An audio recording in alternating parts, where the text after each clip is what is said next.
वार्तामाला श्रृंखला में आज 45वें पुष्प में हम अपने बीच में पधारे हुए सभी साधक श्रोताओं का हृदय से स्वागत करते हैं। हमारे आज के प्रबुद्ध वक्ता होंगे डॉक्टर आलोक पांडे जी। इससे पूर्व कि हम आज की इस वार्ता का आनंद लें, सबसे पहले मात्र चरणों में हम सब मिलकर के मात्र ध्यान करके अपनी अभीप्सा, अपने संकल्प को मजबूत करेंगे। तो सबसे पहले हम सब आइए मिलकर के सामूहिक मात्र ध्यान करें।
आइए मात्र ध्यान के बाद में हम आध्यात्म के संवाद वार्तामाला क्रम में 45वें पुष्प के रूप में आज की वार्ता श्री अरविंद त्रिविध प्रांत। हमारे आज के वार्ताकार हैं हम सबके प्रिय और अपनी वाणी के द्वारा, अपने ज्ञान के द्वारा और न केवल स्वयं भौतिक रूप से विभिन्न स्थानों पर जाके, बल्कि पिछले कुछ समय से यूट्यूब में जो उन्होंने अपने बहुत सुंदर माँ शेरविन के ऊपर वाणी प्रस्तुत की है, उसने हिंदी क्षेत्र के एक बहुत बड़े शून्य को दूर कर दिया है। और हम सभी जान पा रहे हैं उनकी रोचकता होती है उनकी शैली में, और उसके साथ साथ में श्री अरविंद के चेतना से निहित जो गूढ़ शब्द हैं उनका बहुत ही सरल निहितार्थ बता करके, और वो श्री अरविंद की वाणी को, माँ की वाणी को सर्वग्रही सर्वसुलभ और ऐसा बना देते हैं कि हृदय में प्रवेश करती है और रोचकता तत्व का उसमें विशेष रूप से प्रवेश होता है। उनकी शैली है, हम सबके प्रिय हैं, डॉक्टर आलोक पांडे जी। श्री अरविंद के योग में त्याग, समर्पण और अभिप्सा की ये त्रिरत्न है। ये साधना की बात की गई है, मानस, अधिमानस, अतिमानस की बात की गई है। आज सुनना बहुत रोचक होगा, श्री अरविंद त्रिविध क्रांति। तो मैं सादर आमंत्रित करता हूँ हम सबके प्रिय हमारे भाई, बड़े भाई माननीय डॉक्टर आलोक पांडे जी, स्वागत है सर।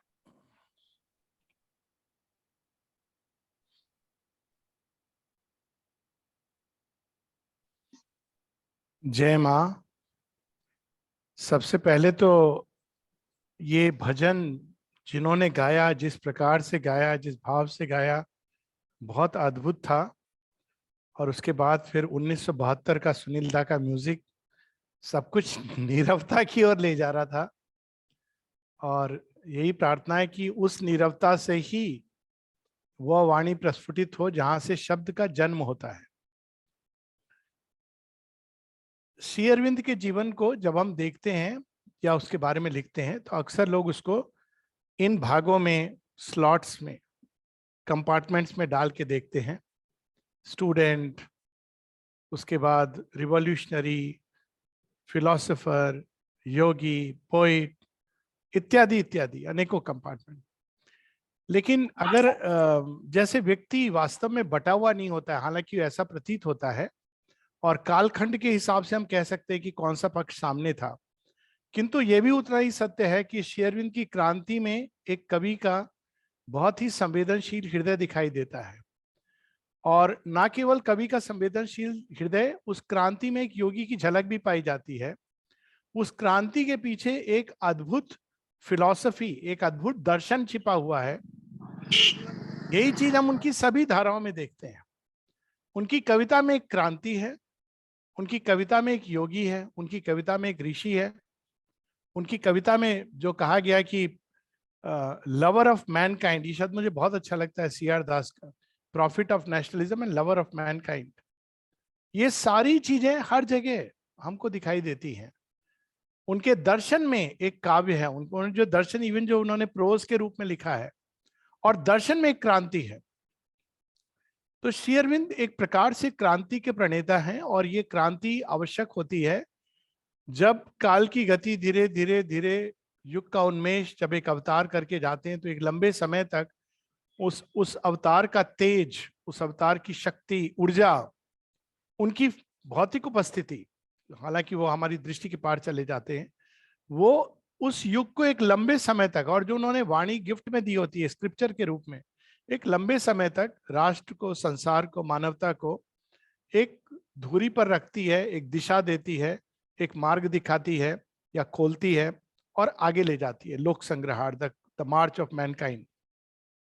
लेकिन कालांतर में मनुष्य उस ऊर्जा को धारण नहीं कर पाता है, और या तो वो ऊर्जा क्षीण होने लगती है, विलुप्त तो हो नहीं सकती है, जो चीज भगवान की प्रारंभ की हुई है, किंतु क्षीण होने लगती है। साथ में मनुष्य उसके साथ अनेकों छेड़छाड़ करके बहुत अपने ही कई दर्शन उसके चारों तरफ बना लेता है, और धीरे धीरे इस प्रकार से धर्मस्य ग्लानि, जिसकी बात श्रीमद् भगवत गीता करती है, वो अवस्था होती है। और तब उसी के अंदर से एक विस्फोट होता है, और कालजयी युग पुरुष अवतार एक नए रूप में प्रकट होते हैं, जो वही सब कुछ जो एक समय लगता था कि बड़ा उपयोगी है, जिसमें से निकला था, उसके बाहरी रूप को खंड करते हैं, और उसके अंदर से एक नया तेजोमय रूप लेकर प्रकट होते हैं, जो अब भविष्य का मार्ग खोलेगा। कई बार इसकी बात हो चुकी है, जो हमारे यहाँ शिव पुराण की कथा है, जहाँ सती स्वयं को अग्नि में दाहा होता है, और उसी के अंदर से पार्वती के रूप में सती पार्वती का रूप लेके जन्म लेती हैं, यज्ञ कन्या है, शैलबाला है उस जड़ तत्व के अंदर, और वो शिवत्व से मिलती हैं। तो ये एक जगह जगह कि जब भी भगवान का मुहूर्त होता है, Shri Aurobindo hour of god में कहते हैं, हम सोचते हैं कि जब भगवान धरती पर आएंगे सब कुछ शांति शांति शांति, पर शांति के पहले एक विप्लव, व्यक्तिगत जीवन में भी। यदि हम वो शांति ढूंढते हैं कि शव की शांति, तो वो शांति देने भगवान नहीं आते, वो तो मृत्यु का काम है। लेकिन यदि हम शिवत्व की शांति ढूंढना चाहते हैं तो पहले हमको तांडव भी देखना होगा, काली का नर्तन भी देखना होगा, और इस सब के बाद जो शांति होती है वो एक सच्ची शांति होती है, एक नए स्तर की शांति होती है। तो श्री अरविंद के जीवन में हम ये देखते हैं कि दोनों ओर, एक हाथ में उन्होंने शांति, जैसे श्री कृष्ण आते हैं शांति दूत बन के, और वहीं दूसरी ओर वो तो बड़ी फेमस है उनकी रश्मि रथी, कई लोगों ने कई बार सुना है, तो मैं अब उसमें नहीं जा रहा हूँ, कोट करने का लोभ को संवरण कर रहा हूँ। लेकिन ये दोनों चीजें साथ साथ घटित होती है। वही श्री कृष्ण जो बांसुरी बजा रहे हैं, वही श्री कृष्ण रणभूमि में कुरुक्षेत्र भी मचा रहे हैं, कंस का संहार भी कर रहे हैं। तो श्री अरविंद भी इसी प्रकार से, हम लोग सीधा सुपरमेंटल वर्ल्ड की बात करते हैं, लेकिन उसके पहले जो क्रांति वो जगह जगह लाते हैं, जिस प्रकार की क्रांति लाते हैं, उनका थोड़ा सा हम लोगों को परिचय होना चाहिए, है भी, लेकिन ये अपनी बात का एक अंदाज है। श्री अरविंद 3 प्रकार की क्रांतियां बताते हैं। उनकी एक थॉट एंड विचार सूत्रावली में एक एफोरिज्म है जिसमें वो कहते हैं संसार 3 प्रकार की क्रांति जानता है। एक जो भौतिक क्रांति, भौतिक क्रांति बहुत उसके स्ट्रॉन्ग रिजल्ट होते हैं, उसके जो परिणाम होते हैं बहुत इन्फ्लुएंशियल होते हैं, बहुत पावरफुल होते हैं। जैसे अब भौतिक क्रांति हम देखें पिछले 100 वर्षों में, क्वांटम थ्योरी, उससे निकला इंटरनेट, अब आर्टिफिशियल इंटेलिजेंस, तो वो एक परिणाम बहुत शीघ्रता से मानव मन के ऊपर इंप्रेस करते हैं। स्काई स्क्रेपर्स बने थे तो यही खबर बन गई थी, मनुष्य मून पर गया, तो ये भौतिक क्रांति होती है। लेकिन इसके पीछे, इसके साथ साथ एक और आवश्यक क्रांति है जिसको श्री अरविंद कहते हैं it is far more important and rich. भौतिक क्रांति के इन्फ्लुएंस, रिजल्ट, परिणाम बहुत स्ट्रांग होते हैं, क्योंकि वो धरती को बदलते हैं कई प्रकार से, नहीं चाहते हुए भी आप बदल जाते हैं, इतने उसके स्ट्रांग रिजल्ट्स होते हैं। लेकिन इसके साथ साथ वो बौद्धिक और नैतिक क्रांति, क्योंकि यदि, जैसे अब कई बार लोग अब आर्टिफिशियल इंटेलिजेंस की बात करते हैं, आ गया है, लेकिन इसका जो परिणाम होंगे वो एक बात की बात है, ये उस चर्चा का विषय नहीं है, इस पर हम लोगों ने बात में पहले चर्चा की हुई है। लेकिन मुख्य बात यह है कि अब मनुष्य के अंदर एक डिवाइन इंटेलिजेंस के अवेकनिंग की और भी अधिक आवश्यकता हो गई है, क्योंकि यह संभव है कि आर्टिफिशियल इंटेलिजेंस मनुष्य की इंटेलिजेंस को रिडंडेंट बना देगा। तो अनलेस उसके अंदर से एक दिव्य ऊर्जा, एक दिव्य विस्फोट नहीं होता, एक दिव्य क्रांति नहीं होती, एक दिव्य मानव नहीं जन्म लेता, तो आर्टिफिशियल इंटेलिजेंस मनुष्य के लिए भयानक हो सकता है। खैर, ये एक दूसरी बात है। तो ये भौतिक क्रांति। दूसरी क्रांति जो साथ साथ होती है वो है सोशल, मॉरल, इंटेलेक्चुअल। समाज बदलता है, नैतिक मूल्य बदलते हैं, और हम देखते हैं आज के समय में ये नैतिक मूल्य कितना बदले हैं, और कई चीजों को हम आजकल नेचुरल लेते हैं, लेकिन अगर हम 50-100 साल पहले जाएं तो हम देखते हैं कि एक नारी के लिए बाहर कदम रखना अनैतिक था। अगर वो घर के बाहर कदम रख के बात भी कर ले किसी से तो ना जाने कितना बवाल मच जाता था। किंतु हम देखते हैं कि अब नारी हर कदम में आगे जा रही है, और इस बार तो स्वतंत्रता दिवस 26 जनवरी गणतंत्र दिवस की परेड में बहुत अच्छा लगा। नारी शक्ति थी सब जगह, दुर्गा का रूप था, 3 aspects of the divine mother था, पंच तत्व को भी नारी के रूप में। तो ये एक प्रकार की सामाजिक क्रांति है, नैतिक क्रांति है, क्योंकि इसके साथ कई चीजें जुड़ी हुई हैं। एक फ्रीडम ऑफ चॉइस जुड़ी हुई है हर वर्ग के लोगों को, तो ये एक दूसरी क्रांति होती है। इसके पीछे बौद्धिक क्रांति होती है, क्योंकि यदि मनुष्य के विचार नहीं बदलते तो ये क्रांति बहुत दिन तक चलती नहीं है। लेकिन इससे भी अधिक श्री अरविंद कहते हैं तीसरी जो क्रांति है वो सबसे बड़ी होती है, spiritual is the great sowing. आध्यात्मिक क्रांति क्या करती है? ये दोनों क्रांति तो पूरी भूमि को उलट पुलट कर देती हैं। जैसे बलराम आते हैं और हल चला करके तैयार कर दी भूमि, अब कहते हैं हे कृष्ण, वो तो छोटे हैं ना उनसे, कि अब तुम आओ। तो श्री कृष्ण उस भूमि के ऊपर अपनी बांसुरी और एक आध्यात्मिक बीज जो बोके जाते हैं, तो वो धीरे धीरे धीरे प्रस्फुटित होकर बढ़ता है। तो श्री अरविंद के जीवन में हम देखते हैं कि इन सभी स्तरों पे श्री अरविंद किस प्रकार से नए यार्डस्टिक, नए मापदंड, नए मूल्य स्थापित करते हैं, और स्पिरिचुअल सोइंग जिसकी बात है। तो त्रिविध क्रांति, हालांकि ये छोटा शब्द है क्योंकि कई स्तर पे श्री अरविंद ने क्रांति की है, लेकिन हम इनके 3 मुख्य बिंदुओं को पकड़ेंगे। एक है जो राष्ट्रवाद। श्री अरविंद वो पहले क्रांतिकारी हैं जिन्होंने राष्ट्रवाद को रिलीजन कहा। इसके पहले राष्ट्र की बात, राष्ट्र एक रिलेटिवली न्यू कंसेप्ट है। इसके पहले राज्य थे और साम्राज्य था, राज्य थे, अलग अलग राज्य थे, और ये केवल भारतवर्ष में नहीं था, सब जगह था। लोग कहते हैं कि भारतवर्ष, सब जगह ही एक राज्य थे और वो धीरे धीरे वो इकट्ठे होते थे। हाँ, एक कल्चरल बॉन्ड के अंदर थे। ये समझा जाता था कि यहाँ का जो कल्चर है, यहाँ की संस्कृति और हमारी संस्कृति है, पूर्व और पश्चिम की और उत्तर और दक्षिण की, वो एक ही संस्कृति है, एक प्रकार की सभ्यता है। किंतु वो राज्य थे, अलग अलग राज्य थे जिनकी कंप्लीटली इंडिपेंडेंट ऑटोनॉमस जीवन थी। अब ये राष्ट्र का निर्माण श्री कृष्ण जो स्थापित करके जाते हैं, एक राष्ट्र, वो धीरे धीरे राष्ट्र का पूरा एक राष्ट्रवाद हम देखते हैं श्री अरविंद के युग में थोड़ा पहले प्रारंभ हो गया है, लेकिन इसके बाद वो स्थापित हो गया है। आज की तारीख में राष्ट्रवाद एक राष्ट्र एक कंक्रीट रियलिटी के रूप में संसार में स्थापित हो गया है। हालांकि उसको तोड़ने की बहुत कोशिश की जा रही है, लेकिन वो जो भगवान ने स्थापित किया है उसको कोई तोड़ नहीं सकता। और एक ह्यूमरस टेक मैं इस पर लेता हूं, हालांकि मैं कहूंगा नहीं संकेत किस तरफ है, और जिसको भगवान तोड़ देते हैं उसको कोई जोड़ नहीं सकता, क्योंकि वो उन्होंने तोड़ा है, खंड किया है। खैर, श्री अरविंद का राष्ट्रवाद, ये पहला एक अवसर हम देखते हैं जहां श्री अरविंद कहते हैं, अब इसके पहले प्रारंभ हुआ था इस तरह का यूनाइटिंग। नेपोलियन क्या कहते हैं, वो कहते हैं France is Napoleon and Napoleon is France, वहां उनका पतन प्रारंभ हो गया। लेकिन श्री अरविंद क्या कहते हैं, इंडिया नेशनलिज्म इज रिलीजन। अब ये देखिए एक मौलिक अंतर हो गया, यहां कोई व्यक्ति नहीं है, यहां धर्म की बात हो रही है। राष्ट्र धर्म अपने आप में मनुष्य का एक धर्म है, और जो इस धर्म को लेकर के जीता है, जैसे बहुत सारे धर्म हम लोग, भारतवर्ष में धर्म की बहुत बहुविध व्याख्या है और हर स्तर का एक धर्म होता है, उसी तरह राष्ट्र का भी एक धर्म है, और वो धर्म के अनुसार उस राष्ट्र को प्रगति करनी चाहिए। यदि वो उसके अनुसार प्रगति करेगा तो वो उन्नति की ओर ले चला जाएगा, और यदि वो धर्म से विमुख होकर प्रगति करेगा, जैसा हम देखते हैं कि कुछ राष्ट्रों ने किया, तो आज नहीं तो कल वो विनाश के रास्ते पर जाएगा। क्योंकि ये जीवन का एक अकाट्य सत्य है, ईश्वर द्वारा स्थापित है, और ये मानव की बुद्धि विवेचना के परे है। तो भारतवर्ष में राष्ट्र को एक धर्म के रूप में उन्होंने स्थापित किया, और राष्ट्र धर्म क्या है इसको भी बताया। इसकी ये तो एक अपने आप में चर्चा का विषय है। लेकिन फिर भी श्री अरविंद की जो क्रांति है उसमें उनके 3-4 जो बिंदु, अक्सर लोग ये पूछते थे कि श्री अरविंद क्यों चले गए। वो इसलिए चले गए क्योंकि वो काम पूरा हो गया था जिस चीज को उन्होंने वो करने आए थे। वो क्या काम था, श्री अरविंद स्वयं बताते हैं कि there were 3 sides of my political action. तो पहली चीज क्या थी, उन्होंने एक सीक्रेट रिवॉल्यूशनरी सोसाइटी जो प्रारंभ हुई थी लोटस एंड डैगर के नाम से यूके में, जब वो इंग्लैंड में थे, उसके बाद जब वो भारतवर्ष में आते हैं तो आते ही उन्होंने प्रारंभ किया था, लेकिन उस समय की जो लोग थे, पॉलिटिकल एस्टैब्लिशमेंट थे, वो तैयार नहीं थे।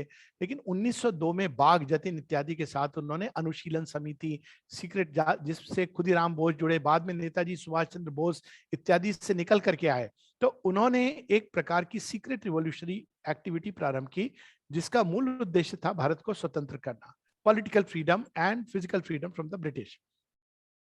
उसके बाद उन्होंने दूसरी चीज क्या की, एक आइडियल के रूप में, एक आदर्श के रूप में स्वराज को स्थापित किया।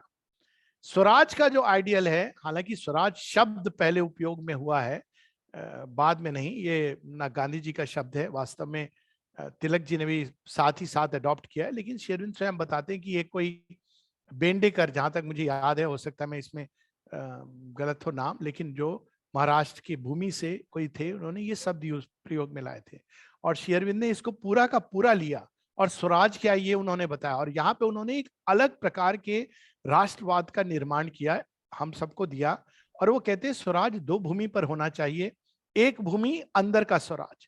कितनी सुंदर दूरगामी उन्होंने बात कही है पॉलिटिशियंस के लिए, हमारे पॉलिटिकल एस्टेब्लिशमेंट के लिए, कि यदि तुम्हारे अंदर इनर स्वराज नहीं है, यदि तुमने अपने आप को संयम द्वारा, अपने जीवन को मर्यादा के द्वारा, आध्यात्मिक ऊर्जा के द्वारा अपने जीवन को तुमने नियमित संचालित नहीं किया है, यदि तुम कामनाओं के दास हो, अगर इसको हम दूसरे ढंग से देखें, महत्वाकांक्षाओं के दास हो, तो तुम कभी भी एक समुचित राष्ट्र का निर्माण नहीं कर सकते हो। तो स्वराज के उन्होंने 2 एस्पेक्ट दिए थे, एक पॉलिटिकल फ्रीडम और एक दूसरा था इंडिविजुअल फ्रीडम फ्रॉम इग्नोरेंस। तो ये दोनों चीज जरूरी थी, तो उन्होंने स्वराज की ये बात कही थी। इसके साथ ये एक आइडियल लोगों के बीच में, और इसके बाद तीसरी जो चीज उन्होंने की थी, पब्लिक को उठाना, जगाना, इस दिशा में कि हम ब्रिटिश से जीत सकते हैं। ये एक भाव था जो नहीं था उस समय, असंभव लगता था कि हम कैसे, ब्रिटिशर्स के पास तो सब कुछ है, हमसे हर तरह से ज्ञान में समृद्ध हैं, भौतिक तकनीक में समृद्ध हैं। वहां श्री अरविंद जगाते हैं कि नहीं, भारतवर्ष के अंदर उसकी चेतना में क्या है ऐसा कि भारतवर्ष जीत सकता उनसे। तो एक प्रकार से हम जो रामायण में संवाद देखते हैं, जब हनुमान जी कहते हैं कि मैं क्या करूंगा अकेला वानर, मैं अन्य वानरों की तरह, मैं कूद के कैसे जाऊंगा ढूंढने, वो बेचारे चुपचाप बैठे। और जामवंत जब उनको सुनाते हैं कि नहीं हनुमान, तुम नहीं जानते तुम कौन हो, तुम साधारण बंदर नहीं हो, तुम तो रुद्र अवतार हो, तुमने क्या क्या कर्म किए हैं। तो ये जो जगाना होता है, ये बहुत एक इंपॉर्टेंट पार्ट है आध्यात्मिकता का।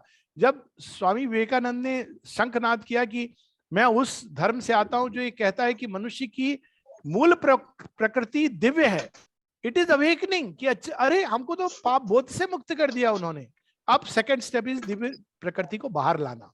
तो ये जो चीज है उन्होंने जगाया, और जगाया किस तरह से, उन्होंने मार्ग दिखाया। ये भी for the record it should be set straight, क्योंकि लोग कई बार इसके लिए भी क्रेडिट कहीं भी चला जाता है, लेकिन शेरविन की वाणी में है ये पैसिव रेजिस्टेंस, जिसको वैसे अगर हम निष्क्रिय निरोध करना, प्रतिकार करना, निष्क्रिय प्रतिकार, लेकिन हम इसको सत्याग्रह का जो ओरिजिनल सेंस है कि ये प्रतिकार पैसिव है, आप शस्त्र नहीं उठा रहे हो लेकिन आप रेजिस्ट कर रहे हो इन्वेजन को। लेकिन उसकी शक्ति क्या है, कोई मॉरल शक्ति नहीं है, एक सत्य की शक्ति कि आप सच्चे हो और उस सत्य पर अडिग हो। अब उसका जो बन गया है वो एक अलग बात है, कई सारे सत्य हैं जो। और दूसरी तरीका जो उन्होंने इसके लिए बताया था वो था बॉयकॉट।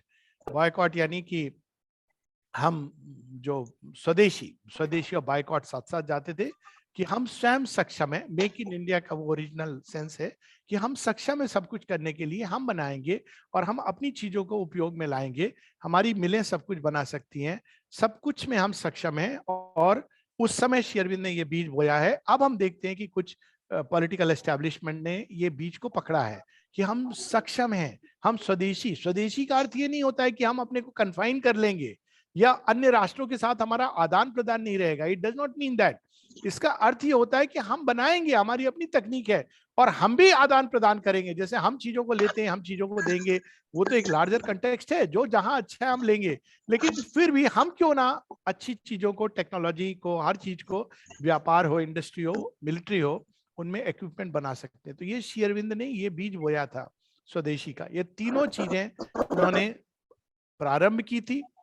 आज लगभग 100 वर्ष के बाद हम देखते हैं कि आज की गवर्नमेंट ने इन चीजों को कहीं कहीं पकड़ा है।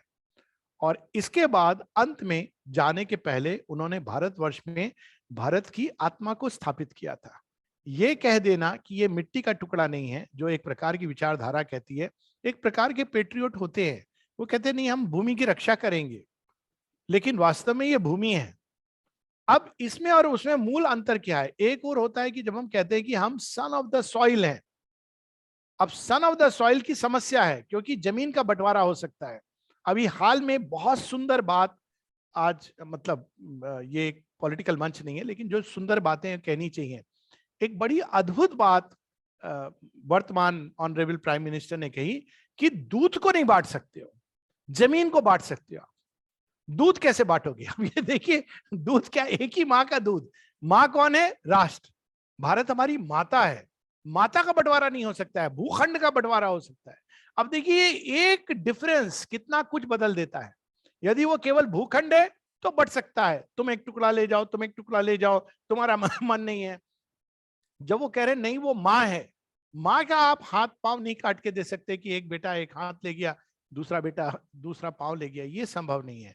तो उन्होंने मदर इंडिया को स्थापित किया, एक नए प्रकार का राष्ट्रवाद, जिसमें उन्होंने मदर इंडिया को स्थापित किया, भारत की आत्मा और उनकी जो अंतिम एक प्रकार से, नॉट एग्जैक्टली लास्ट, लेकिन वन ऑफ द लास्ट, जो दुर्गा स्त्रोत के रूप में उन्होंने भारत की आत्मा को भी स्थापित किया और भारत को, भारतीय को जगाया, भारतीयता के प्रति जगाया। और अगर हम आज से 100 वर्ष पूर्व क्यों, आज की तारीख में भी उन लेखों को पढ़ें तो हम कहेंगे कि ये क्रांति से कम नहीं है। अभी भी ऐसे लोग हैं जो भारतीयता को इसी तरह समझते हैं कि जमीन का टुकड़ा है। अभी भी ऐसे लोग हैं जो भारतवर्ष को आर्य संतान से जोड़ने में कतराते हैं, क्योंकि हमारे दिमाग में एक बहुत ही मिथ्यात्व भर दिया गया है कि आर्य और द्रविड़, इस फॉल्सहुड को श्री अरविंद तोड़ते हैं। और आज तो खैर इसका वैज्ञानिक एविडेंस है कि ये जो थ्योरी थी वो पूरी तरह पॉलिटिकल रूप में डिवाइड करने के लिए बनाई गई थी। और यहां मेरा ये आग्रह रहेगा सबसे कि आज से हम नॉर्थ इंडियन साउथ इंडियन कहना बंद कर दें। वी आर इंडियंस, हम भारतीय हैं। हम उत्तर भारतीय दक्षिण भारतीय नहीं है, हम पूर्वोत्तर भारतीय और पश्चिमी भारतीय नहीं। कोई कहता है कि हम पश्चिमी भारतीय हैं, राजस्थान के लोग कभी नहीं कहते कि हम पश्चिमी भारतीय हैं। किसी पंजाबी को आप कह के देखो तुम पश्चिमी भारतीय हो, तो हम उत्तर और दक्षिण में ही भेद क्यों करते हैं? भाषाएं तो अलग है ना, पूर्वोत्तर की भी और पश्चिम की। तो उत्तर और दक्षिण में, बल्कि अगर हम ध्यान से देखें तो दक्षिण में मैं तो रह रहा हूं इसलिए कह सकता हूं वो सब प्रिजर्व्ड है आज भी इंडियन कल्चर का, जो उत्तर भारत से या उत्तर की भारतीयता से लगभग विलुप्त हो रहा है। तो आपसे ये हो कि उन्होंने भारत एक है, भारत की आत्मा एक है, अखंड है। जिस दिन हमारे हृदय में भारत की अखंड आत्मा स्थापित हो जाएगी, उस दिन अखंड भारत का निर्माण प्रारंभ हो जाएगा। उस दिन हम प्रोविंशियल स्पिरिट, माता जी जो कहती provincial spirit is out of sync with sadhana, कई बार देखने को मिलता है। हम लोग यहां भी देखते हैं, अरे ये उड़ीसा के लोग हैं, ये गुजरात के लोग हैं। Let us stop this. हम भारतीय हैं और हमें इसका गर्व होना चाहिए, क्योंकि हम उस भूमि को बिलोंग करते हैं। एक मात्र एक भूमि है जिसको अनेकों अनेकों आक्रमण, अनेकों अनेकों आक्रांता, जिसके तेज को नष्ट नहीं कर पाए। आज तक वेद हैं, आज तक वो देवी देवता हैं। कितने आक्रमण हुए हैं कई जगहों पे, पेजनिज्म चला गया, क्रिश्चियनिटी आ गई, इस्लाम आ गया, ना जाने क्या क्या हुआ उलट पुलट, लेकिन भारतवर्ष में वो आकर के वो बदल जाता था। तो कोई ऐसी शक्ति और ऊर्जा है और इसका गर्व होना चाहिए। तो श्री अरविंद ने एक नए प्रकार की क्रांति जो आज भी अपना औचित्य रखती है। और मैं तो समझता हूं कि कोई भी व्यक्ति यदि भारतीयता क्या है इसको जानना चाहता है तो please read Shri Aurobindo, his writings on India, nationalism, on nationalism as religion, Hinduism क्या है, कंट्री क्या है, देश क्या है। वो बताते हैं कि दो प्रकार की हिंदुइज्म है। ये बात तो स्वामी विवेकानंद ने भी कही है, लेकिन वो बताते हैं कि एक तो है जो किचन किचन की, रसोई की हिंदुइज्म, जो कुकिंग पॉट और यूटेंसिल में अपना भगवान ढूंढती है कि बर्तन अच्छे से मांज दिए, अच्छी बात है, लेकिन ये तो सब जगह होना चाहिए। और हम केवल शुद्ध शाकाहारी खाते हैं तो हम हिंदू हैं। लेकिन कहते हैं एक दूसरे प्रकार की हिंदुइज्म है, वो एक विशाल भूमि पर जागती है। वो केवल एक जीवन शैली नहीं है, वो एक ऐसी जीवन शैली है जो जीवन को निरंतर विकास की धारा से जोड़ती है। Just to say it's a way of life is to mislead, क्योंकि वे ऑफ लाइफ तो फिर लोग कहेंगे कुछ भी हम कर रहे हैं। नहीं, it's a way of life. सनातन धर्म एक वे ऑफ लाइफ है जो हर धर्म को, हाल में कोई कह रहा था कि सनातन धर्म है तो फिर क्या इस्लाम, सिख, बुद्ध नहीं है? वो भी सनातन धर्म के हिस्सा है, वो माने ना माने, क्योंकि जो भी चीज ऊपर की ओर उठती है, लेकिन वही इस्लाम जब डिस्ट्रॉय करता है तो वो ना केवल सनातन धर्म, किसी धर्म से नहीं जुड़ा हो सकता है। लेकिन कोई भी चीज जो विकास की ओर ले जाती है, सनातन धर्म क्या है? It's a wide fire, lifting everything, purifying everything, refining everything. मनुष्य के अपग्रेडेशन के लिए सनातन धर्म, हमारे सॉफ्टवेयर और इवेंचुअली हमारे हार्डवेयर, देह तक के अपग्रेडेशन के लिए सनातन धर्म। तो कोई भी धारा इसमें जुड़ सकती है। आप भगवान को किसी मार्ग से पाइए, लेकिन any way of life is not Hinduism और सनातन धर्म। आप इसको, ये जरूरी नहीं कि आप किस नाम से पुकारते हैं या ईश्वर कहते हैं, गॉड, अल्लाह, ये सब इंपॉर्टेंट नहीं है, लेकिन मुख्य चीज सनातन धर्म की है। तो ये सब उन्होंने जो प्रकट की, जो आज तक मुझे लगता है पूरी तरह भारतवर्ष ने उसको आत्मसात नहीं किया है। और ये आवश्यक है, जो भी भारतवर्ष में इंटरेस्ट लेते हैं, कि इसको हम पढ़ें, समझें, जिएं। श्री अरविंद बार बार कहते हैं कि भारतवर्ष के उत्थान के लिए कहते हैं recover the old Aryan spirit. आर्य कौन थे? इसके ऊपर उन्होंने, आर्य के नाम से ही पूरी लेखनी, उनकी जर्नल का नाम ही आर्य था। और लोग ये उस समय आर्य शब्द यूज करना, रेसिज्म। श्री अरविंद बताते कि आर्य कौन है? साइकोलॉजिकल टाइप है, वो केवल एक भौतिक चीज नहीं है। और फिर वो बताते कि आर्य कौन होता है? वो जो हमेशा युद्ध करता है अपने अंदर प्रकाश के लिए, वो जो भूमि को जोतता है अपने शरीर की नई दिव्य संभावनाओं के लिए, वो होता है आर्य। वो अरिहंत होता है, अरहत होता है, अपने को प्रभुत्व, स्वामित्व, स्वराज, साम्राज्य, ये उसकी निधि होती है। आंतरिक समृद्धि को लेकर के वो अपने आप को बड़ा गर्वान्वित महसूस करता है, तो वो होता है आर्य। तो ये सारी चीजें एक प्रकार से अगर हम देखें आज भी, तो इस तरह के विचार, ये केवल बौद्धिक क्रांति नहीं है, क्योंकि उन्होंने उसको जिया और उनसे प्रेरणा लेकर बहुत लोग इसको जीते हैं, चेष्टा कर रहे हैं। तो कहते हैं recover the Aryan spirit, form की बात नहीं कर रहे हैं। तो कहते हैं recover the Veda, the Upanishad, the Gita, the Puranas, not just in your thought. ऐसे तो बहुत तेरे मिल जाएंगे जिन्होंने गीता कंठस्थ की हुई है, लेकिन थोड़ी सी गर्मी होते ही कहते उफ ये म्युनिसिपैलिटी हुई या थोड़ी सी ठंड होते कहते बड़ी ठंड पड़ रही है। वैसे गीता कंठस्थ है, शीतोष्ण सुख दुखेशु लाभ हानि लाभ जय जय। जो गीता को सच में जीवन में उतारता है वो मृत्यु से नहीं भयभीत होगा, क्योंकि मृत्यु उसके लिए है ही नहीं। गीता का सबसे पहला जो मास्टर स्ट्रोक है प्रारंभ में, it teaches us the unreality of death. और गीता पढ़ने के बाद भी अगर हम ऐसी चीजें कहते हैं कि ये तो मर गया बेचारा, कितनी भी बार हमने गीता पढ़ी, इट डजंट कैरी मीनिंग। तो इसलिए श्री अरविंद कहते हैं not only in thought but in life and action, हमारे जीवन में गीता उतरनी चाहिए। जब हम युद्ध लड़े तो ऐसे लड़े कि मृत्यु नहीं है, और जब हम शांति का प्रस्ताव लाएं तो ऐसे रखें कि तू मेरा परम शत्रु भी क्यों ना हो, मैं तुझे क्षमा करने का साहस रखता हूं, सामर्थ्य रखता हूं। ये दोनों का समन्वय, अद्भुत समन्वय, रौद्र का सौम्य का, एक ही शिव में जो दोनों मिलते हैं, वही बांसुरी वाले और जो चक्रपाणी एक ही व्यक्तित्व में है। ये है सनातन धर्म और आर्य सभ्यता। तो ये एक अलग, एक पूरी क्रांति है, जैसा मैंने कहा इसमें एक विषय अपने आप में एक सब्जेक्ट है। अब हम दूसरी क्रांति की ओर बढ़ते हैं, बौद्धिक और वैचारिक। जनरली लोग रिवॉल्यूशन के बाद श्री अरविंद की राइटिंग्स और फिर वो योगी की बात करते हैं। राइटिंग्स क्या है? वो राइटिंग्स केवल मतलब केवल ऑफ कोर्स लाइफ डिवाइन अद्भुत है, लेकिन उन राइटिंग्स में श्री अरविंद ने एक ऐसा भविष्य की अनेकों धाराएं मन की बुद्धि के स्थान पे खोल दी हैं। अब मैं एक चीज कहता हूं जो कई बार बात होती है, अब जगह जगह पर हम लोग जाके इसकी बात भी करते हैं, शिक्षा। आज राष्ट्रीय शिक्षा नीति बदल रही है, ये शिक्षा की एक नई विचारधारा है श्री अरविंद ने खोली है। ये बौद्धिक क्रांति नहीं है तो क्या है? जब वो कह रहे हैं नथिंग कैन बी टॉट, सब कुछ व्यक्ति के अंदर है, उसको बाहर निकालना। तो एक जो शिक्षक है उसका काम क्या है? एक शिल्पी की तरह है, पत्थर को उठाता है। अब उसका काम क्या है? पत्थर को तुम्हें गढ़ना है देव मूर्ति में। अगर पत्थर मुलायम है तो आप उसको आराम से गढ़ोगे, अगर पत्थर कड़ा है तो आप चिपिंग करोगे, लेकिन आपका काम है देव मूर्ति गढ़ना। ये होता है एक शिल्पकार की तरह एक शिक्षक होता है, ना कि सारे पत्थरों को उठाकर एक मशीन में डाल देना जिससे एक फिनिश्ड प्रोडक्ट आता है जिसको सब घर ले जाते हैं।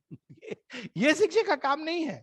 स्टैंडर्डाइज्ड, हर मूर्ति की अपनी विशेषता होती है। अगर पुराने समय की शिल्प कला हम देखें, देखिए अगर आप आर्काइव, अब आपको मिलेंगे स्टैंडर्डाइज्ड शिवलिंग, स्टैंडर्डाइज शिवलिंग, शिव मूर्ति स्टैंडर्डाइज। लेकिन पुराने समय के जो, अगर हम उसमें आर्कियोलॉजिकल उसमें देखें तो दो प्रकार की शिव मूर्ति एक जैसी नहीं है। लुक एट इट केयरफुली, एक में लगता है कि वो शिव पता नहीं उनके मुख के भाव से लगता है कि महातांडव, दूसरी ओर आप देखें तो इतने शांत। और ये मूर्तियां हैं जिसमें हल्का फुल्का चेंज के साथ एक नई क्रिएटिव ऊर्जा। तो ये जो विविधता है जिसके द्वारा उन्होंने शिक्षा में every child to be treated uniquely, शिक्षा के उसमें क्रांति, ये अपने आप में एक बहुत बड़ा विषय है। जैसा मैंने कहा प्रत्येक पर शायद अध्यात्म के संवाद में हुआ ही है, पहले भी हुआ है जहां तक मुझे स्मरण है, हर एक फील्ड में। दूसरा हेल्थ के, जहां तक मानव हेल्थ की जो वो आवश्यकता है स्वास्थ्य की, उसमें उन्होंने एक नई क्रांति की। हम लोग अब श्री अरविंद के पहले हम लोग कैसे देखते थे? ये भौतिक है, ये वायरस है, बैक्टीरिया है, फिजिकल कॉज है, कोलेस्ट्रॉल है, हार्ट है, और ये स्पिरिचुअल है। और दोनों को जोड़ने वाली कड़ी क्या होती थी? हार्ट अटैक हो गया, डॉक्टर के पास जा रहे हैं, भगवान को प्रे कर रहे हैं, कोई मैजिक मिरेकल कर देंगे। अभी भी यही सोच है। और कई बार श्री अरविंद के नाम से ऐसे संस्थान खुले, जैसे शिक्षण संस्थान खुले, श्री अरविंद के नाम से स्वास्थ्य संस्थान खुले, लेकिन वो यही कर रहे हैं, एक रिलीजियस सेंस में इसको कर रहे हैं। लेकिन श्री अरविंद ने स्वास्थ्य को, मानव शरीर को, इसको एक कंप्लीटली नई दृष्टि दी है। एक ऐसी क्रांति है जिसके इतने दूरगामी परिणाम होने वाले हैं। और आज वैज्ञानिक इसकी बात कर रहे हैं कि वास्तव में स्वास्थ्य की जो कुंजी है वो हमारे अंदर है। अल्टीमेटली वो किस तरह से कह रहे हैं, वो ऐसे बड़े इस तरह के वर्ड नहीं करते हैं कि the key is inside you, they will say it's all about your immunity. बात वही, आप सीख जाइए इम्यून सिस्टम को कैसे सुदृढ़ करना है, तो आधी समस्याएं 90% समस्याएं दूर हो जाएगी। सुदृढ़ करने के आंतरिक तरीके क्या हैं, श्री अरविंद माता जी हमको बता रहे हैं, और इस विस्तार में वो अपने आप में, जैसा मैंने कहा, एक चर्चा का विषय है। तीसरा, बौद्धिक क्रांति पे उनकी एक राइटिंग है जो अक्सर 100 पेज के ऊपर है, 125 पेज 150 पेज होगी, और अगर सब इकट्ठा करो तो 250 पेज बन जाएगी। साइंस ऑफ कॉन्शियसनेस, एक शब्द के द्वारा उन्होंने विज्ञान और अध्यात्म को जोड़ दिया, क्योंकि लोग बाहर से जोड़ने की चेष्टा कर रहे थे, अभी भी यही करते हैं। कैसे करते, देखो हमारे यहाँ आज मैं पढ़ा था, बड़ा अच्छा लगता है पढ़ के कि 108 सीक्रेट नंबर कैसे आया, तो यहाँ से सूर्य का चंद्रमा का डिस्टेंस, अच्छी बात है, बहुत अच्छी बात है, लेकिन इससे हमारे हृदय के अंदर ये भाव होना चाहिए, वो कौन सी मैथमेटिक्स है, वो कौन सी चेतना है जो हर जगह इस तरह से क्रिएट कर रही। क्रिएट्रिक्स कॉन्शियसनेस क्या है, हम ये तो कहते थे कि क्रिएटर है, और दूसरा कहते थे ये संसार है। सृष्टि और सृष्टिकर्ता को जोड़ने वाली कड़ी क्या है? ऑफ कोर्स हम उसको, उस कड़ी को दिव्य शक्ति, दिव्य जननी, परमा माँ के नाम से बड़े इंटीमेटली जानते हैं, लेकिन अगर उसको वैज्ञानिक भाषा में कहें तो चेतना, एक चित तपस है, एक विजडम है, पावर है जो इस सारी सृष्टि के पीछे है। जिस दिन ये शक्ति, जिसको सब ढूंढ रहे हैं, यही कहानी रामायण में आती है, रावण भी ढूंढ रहा था, ऐसे नहीं वो माता सीता को लेने गया था, उसको पता था कि ये पावर अगर मेरे हाथ में आ गई, नवग्रह सब है, ब्रह्मा जी का वरदान लिया लेकिन इमॉर्टल नहीं है, लेकिन यदि ये पावर मेरे हाथ में आ गई और इनके साथ मेरा विवाह हो गया तो फिर कोई मुझे नहीं रोक सकता। और इसके लिए वो सब कुछ करता है, और परमात्मा जाती है कि चल तू भी कोशिश कर ले, क्योंकि पहले उसने पावर को हथियाने का शिव जी के द्वार से प्रयास किया था, तो शिव जी ने तो वो पूरा अंगूठे से जो दबाया, उसके बाद शिव स्रोत निकला। उसके बाद उन्होंने कहा अच्छा कोई बात नहीं है, अब ये मानव अवतार में है, शिव जी तो भगवान है, देवता है, उनको मैं नहीं ले जा सका, वो शक्ति को कैद करना चाहता था लंका में, अब मैं मानव लीला में लक्ष्मी जी को ले जाता हूं, वो आ जाएंगी तो सब कुछ मेरे पास संपूर्ण शक्ति आ जाएगी। लेकिन शक्ति नहीं आती है, संभव नहीं है इस तरह से आना। तो वो पूरी अगर हम कहानी देखें तो सब लोग, सारे वैज्ञानिक बोसोन पार्टिकल को नहीं ढूंढ रहे हैं, इन सब के पीछे जब आइंस्टीन कहते हैं यूनिफाइड फील्ड थ्योरी, तो वास्तव में वो फील्ड क्या है, और इसकी कल्पना आजकल पिक्चरों में आ गई है। मैट्रिक्स की बात करते हैं, इवन एआई में अब मैट्रिक्स की बात हो रही है, मैट्रिक्स को आप पकड़ लेंगे। अब ये सोचिए कि जिस दिन चेतना हम सबके अंदर है, यदि हम चेतना की सर्वोच्च संभावना को, सर्वोच्च स्थिति को पकड़ लें, एक हो जाए उसके साथ, तो कौन सी चीजें जो असंभव है, क्योंकि सारी सृष्टि वहां से निकली है। अब ये तंत्रों में इसका उल्लेख है, लेकिन वो अंत में वो कहते थे नहीं, संसार अंत में क्या लेना देना, और वो चले जाते थे, पुरुष तत्व में विलीन हो जाते थे। किंतु ये आवश्यक है, वो पूरी एक साइंस ऑफ कॉन्शियसनेस है जो उन्होंने रिलीज की है पृथ्वी के लिए। इसके अलावा चौथा, दर्शन में अक्सर लोग पूछते हैं कि श्री अरविंद का दर्शन किस कैटेगरी में फिट होता है। अब ये कुछ इस तरह की बात है कि आप पूरे जो, आप गंगा को तो एक कमंडल में ले आए, आपने कहा कि ये गंगा है, और आपने उसको घर में बोतल में रख लिया, आकाश गंगा को कैसे लाओगे? आप उसको किस श्रेणी में फिट करोगे? तो कई बार कहना पड़ता है कि भाई प्लीज श्री अरविंद के वेदांत को एक टिपिकल द्वैत, अद्वैत, द्वैत अद्वैत, विशिष्ट अद्वैत इनमें ना डालो। श्री अरविंद ने स्वयं इससे मना किया है, बल्कि उनसे बहुत प्रेस करके जब किसी डिसाइपल ने पूछा, कहा you may call it realistic Vedanta as oppose to illusionist Vedanta. तो इल्यूजनिस्ट वेदांता क्या है कि बस मैं सेल्फ को जान गया बस, और वो तो बड़े सारे स्टैंडर्ड उपाय हैं, कठिन नहीं है, अगर एक निष्ठ होकर व्यक्ति करे तो वन कैन फाइंड इट। लेकिन रियलिस्टिक वेदांता इस संसार को निगेट नहीं करता है, संसार में भी वो भगवान का प्रकटन देख रहा है। आत्म बोध वा भूत विजानता तत्र को मोहा का शोका एकत्वम अनुपश्यता। अब ये जो एक धारा जो कहीं कहीं हम ईशुपनिषद में कहीं कहीं देखते हैं, उसको श्री अरविंद प्रकट करते हैं, लेकिन वो केवल रिलीजियस थॉट और स्पिरिचुअल थॉट का समन्वय नहीं है, वो तो श्री रामकृष्ण परमहंस कर गए थे, किंतु वो हाईएस्ट स्पिरिचुअल थॉट को, लोएस्ट मटेरियल पॉसिबिलिटी, जो मटेरियली नहीं, उसके नीचे जो अंधकार है, उनको जोड़ने का समन्वय करता है। ये चीज आज तक नहीं हुई है। हम देखते हैं कि पुराणों में लोगों का वर्णन है, 7 प्रकार के पाताल हैं और 7 प्रकार के और अन्य लोक है, जिसमें भूमि मध्य में आती है। लेकिन इन दोनों के बीच लिंक क्या है? सीढ़ी है, चढ़े चले जाओ वहां पर। यहाँ दैत्य हैं, असुर है, इनका स्थान यहाँ है, यहाँ मनुष्य है, वहां देवता है। अपने स्थान से हटेंगे तो लड़ाई होगी, ये होता है, धकेल दिए जाते हैं। कभी कभी कुछ दानव जाके देवताओं को अपदस्थ कर देते हैं, तब इंद्र के अंदर बड़ा अभिमान आ जाता है। That's an old story. लेकिन अब वो इन, जब तक ये दैत्य, असुर, राक्षस, यहां तक कि पिशाच, उसके भी नीचे ये रूपांतरित नहीं होंगे, तब तक तो देवासुर संग्राम चलता रहेगा। और जब तक देवासुर संग्राम चलेगा, तब तक कभी विष निकलेगा, कभी अमृत छलकेगा, परमानेंट सॉल्यूशन नहीं होगा।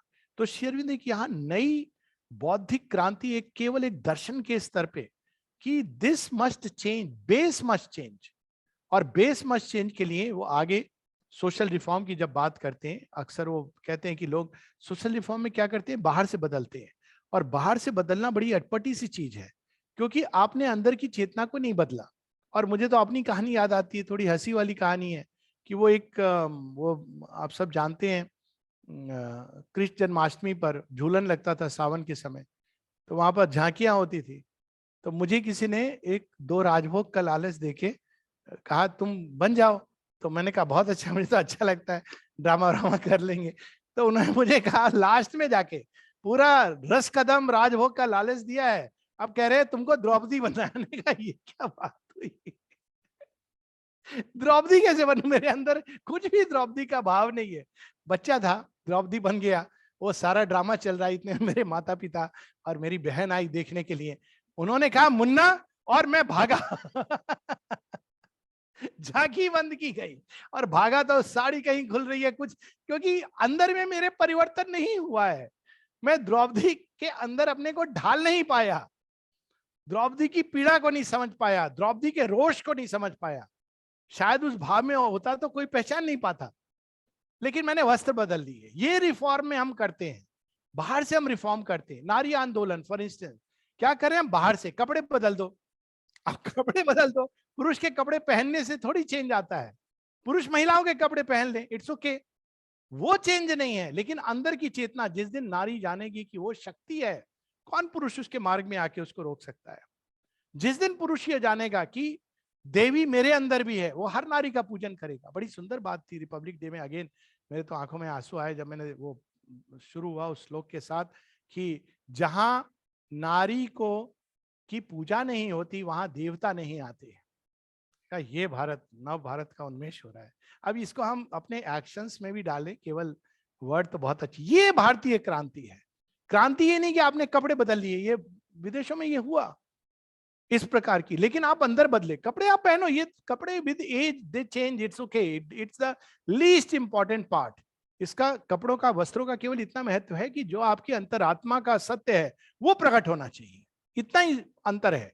अब वो कौन से कपड़े होंगे जिनके द्वारा आपका आंतरिक सत्य प्रकट होगा, ये आपके ऊपर है। लेकिन पहले अंदर के सत्य को जानना।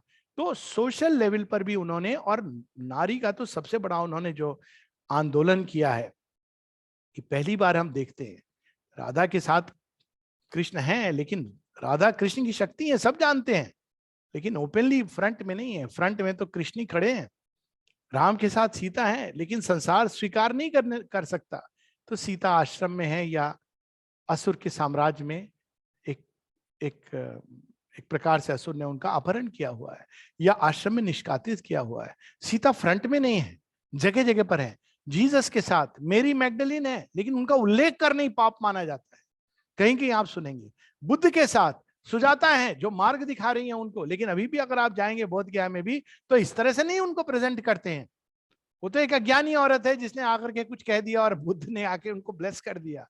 बट ये कौन कह सकता है सिवाय डिवाइन मदर के किसी रूप के, जो आकर के ये कहे कि धनुष की डोर को इतना ना खींचो कि वो टूट जाए, और इतना ढीला ना छोड़ो कि वो उपयोगी ना रहे। ये महावाक्य कौन दे सकता है?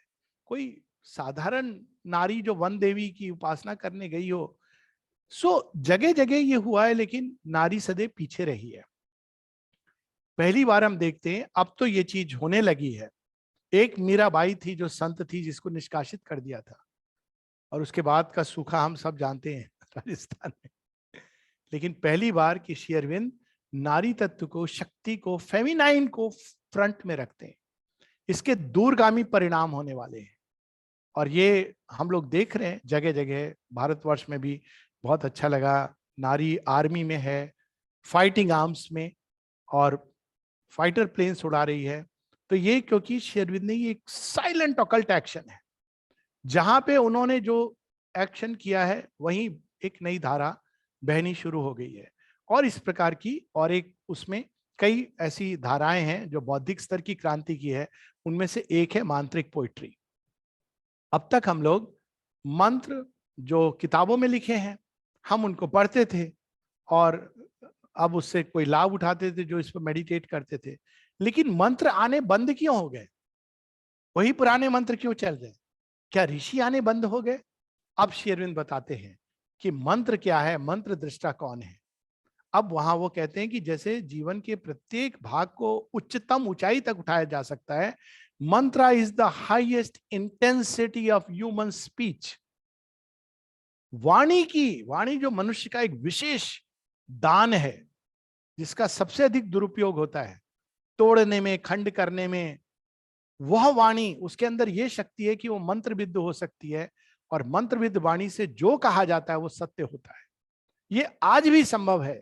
आज भी हम अपनी वाणी को, वाणी के संयम द्वारा, तप द्वारा, जिसकी बात गीता करती है लेकिन वो पाटली करती है, उस स्तर पे ले जा सकते हैं कि हम कह सकें कि जो मैं कहूं वह वेद है।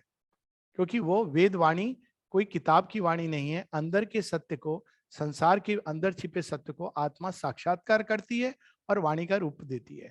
Highest intensity of human speech उस दृष्टि से क्रिएट किए गए थे भारतवर्ष में। क्यों ऐसा है कि लिटरेचर की धारा कालिदास पे आके रुक गई? और कई बार मुझे ये लगता भी कि आज भी जब हम भारत की ग्लोरी की बात करते हैं, करनी चाहिए, तो हम वेद, उपनिषद, गीता, पुराण, उसमें उपवेद, 4 वेद, 108 उपनिषद, इसकी बात करते हैं। उसके बाद इतना रिच लिटरेचर है साइंस में, जस्ट प्योर लिटरेचर में, काव्य में, जिसकी हम बात नहीं करते हैं।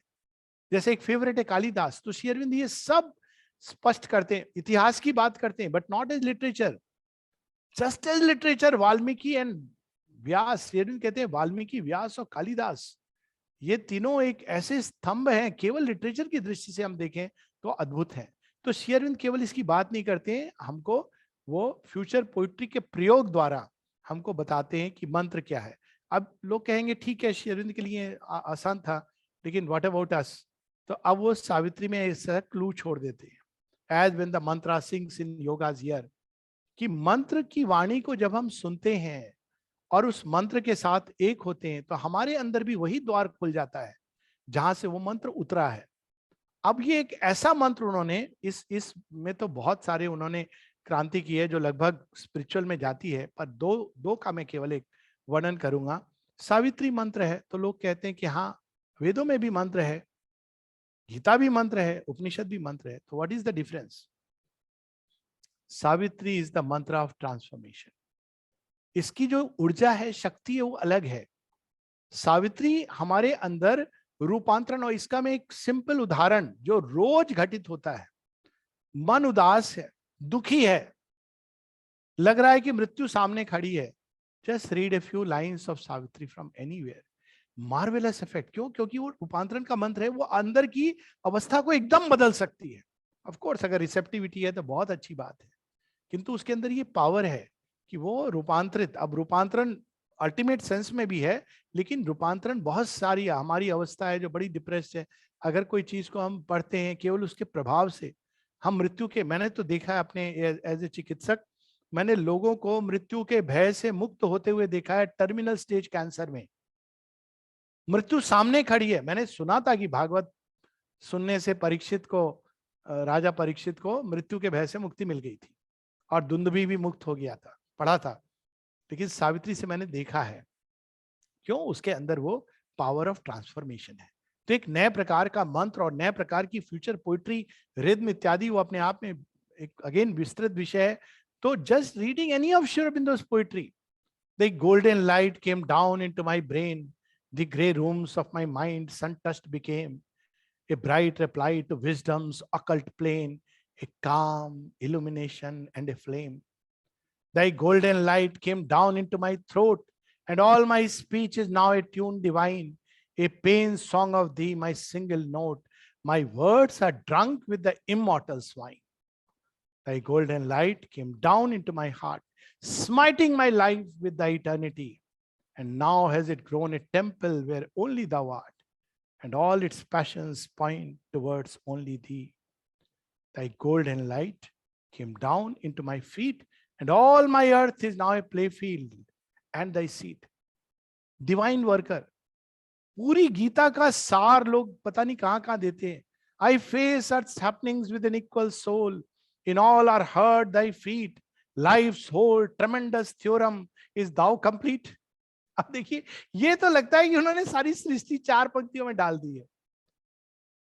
और जब वो कहते हैं कि Fortune is thy passage, victory is thy passage mirrored through fortunes glass, failure is cradled on thy deathless arm. No power can slay my soul, it lives in thee. Thy presence is my immortality. Please, ये सब हमको पढ़नी चाहिए. ये मंत्र द्वार खोलते हैं. ये पोयम नहीं है, पोयम है लेकिन उस हाईएस्ट सेंस में जहां श्री अरविंद कहते हैं कवि कृतु, द पोइट क्रिएट्स. अगर हम सावित्री में जब दिव्य दर्शन पढ़ते हैं जगन माता का, और अब शॉर्ट ऑफ डायरेक्ट दर्शन हम लोगों के पास तो ले दे के, या तो ऋग्वेद की 10वां मंडल पुरुष सूक्त बहुत विशाल लगता है लेकिन उतना मजा नहीं आता है. भगवत गीता का मजा आता है, थोड़ा विश्व रूप का दर्शन बड़ा मजा आता है कि थोड़ा चलो यही second hand report, direct reporting मिल गई. लेकिन सावित्री में जगह जगह divine mother at the head she stands of birth and toil and fate, पढ़ के ऐसा लगता है कि जगन माता सामने खड़ी. ये होता है कवि का कार्य. और श्री अरविंद डिवाइन मदर को, सुप्रीम लॉर्ड का दर्शन हमारे लिए सहज सुलभ कर देते हैं. ये सब उस क्रांति का रूप है क्योंकि उन्होंने एक नया रूप दिया है. It is not just poetry, it is future poetry, it is मंत्र ऑफ द हाईएस्ट ऑर्डर. और इसमें एक अंतिम कड़ी एक मंत्र की जहां तक बात है, अक्सर हम लोग अभी भी करते हैं, या देवी सर्वभूतेषु शक्ति रूपेण संस्थिता, या देवी सर्वभूतेषु शांति रूपेण संस्थिता. उसके बाद नमस्तस्ये नमस्तस्ये नमस्तस्ये नमो नमः. अब इसमें और श्री अरविंद ने जो प्रकट किया उसमें क्या डिफरेंस है? श्री अरविंद ने क्या प्रकट किया? इन सबको जोड़ के उच्चतम तक ले गए. हम लोगों ने सच्चिदानंद स्वरूप भगवान की तो बात सुनी है, लेकिन आनंदमयी, ओम आनंदमयी, चैतन्यमयी, सत्यमयी परमे. And see the order. सच्चिदानंद नहीं, आनंद से प्रारंभ हो रहा है. इट इज हर आनंदा जो सृष्टि को सस्टेन कर रही है. वो आनंद हमारे लिए, जब हम उस आनंद की ओर खुलते हैं, वो हमारे अंदर चित्त तपस को क्रिएट करता है. दुखी व्यक्ति अंदर में चित्त तपस को नहीं क्रिएट कर सकता है, और वह चित्त तपस हमारे अंदर सत्य का उद्घाटन करता है. What a beautiful. तो डू वी रियली नीड? ये मंत्र जो है वो अपनी जगह उपयुक्त थे, लेकिन अब हम एक नए जगत में प्रवेश कर रहे हैं. और ओम नमो भगवते, श्री अरविंद आए, ओम नमो भगवते. माँ कहती है I am invoking the divine of tomorrow, भविष्य के. तो ये सारे बहुत सारे मैं तो थकूंगा नहीं, लेकिन समय की सीमा है. तो और भी कई बौद्धिक स्तर पे क्रांतियां, और अंत में आध्यात्मिक क्रांति जो सोइंग है. उन्होंने मानव चेतना में एक स्वप्न डाल दिया, आध्यात्मिक स्वप्न. वो क्या है? बहुत बड़ा उनका महावाक्य है, man is a transitional being. मैं समझता हूं इसी एक को पकड़ ले, evolution is not finished, man is a transitional being. इसको अगर हम पकड़ लें तो एक नया उत्साह मिलता है. नहीं तो बच्चों को क्या सिखाया जाता है? अभी भी श्री अरविंद को पढ़ने के बाद भी, बड़ा होकर तू क्या बनेगा? अच्छा, पता नहीं कहाँ अमेरिका में भेजते हैं लोग, कहाँ कहाँ भेजते हैं. अमेरिका तो अब कोई जगह सुरक्षित नहीं है भारतवर्ष के अलावा, पर फिर भी उसमें भी कितना पैसा कमाए, क्या बैंक बैलेंस, बड़े खुश होते हैं माँ बाप. लेकिन यदि कोई बच्चा बोले मम्मी मैं भगवान बनना चाहता हूँ ज्यादा तू कहाँ जा रहा है बता? पांडिचेरी तो नहीं जा रहा है, तेरा किससे परिचय हो गया है? ये सब बात की बात है. जब मेरी उम्र का हो जाएगा ना, तब भगवान को खोजना। अभी भी हमारी ये मानसिकता है। लेकिन आप देखिए श्री अरविंद किस आध्यात्मिक क्रांति का उन्मेष कर रहे हैं।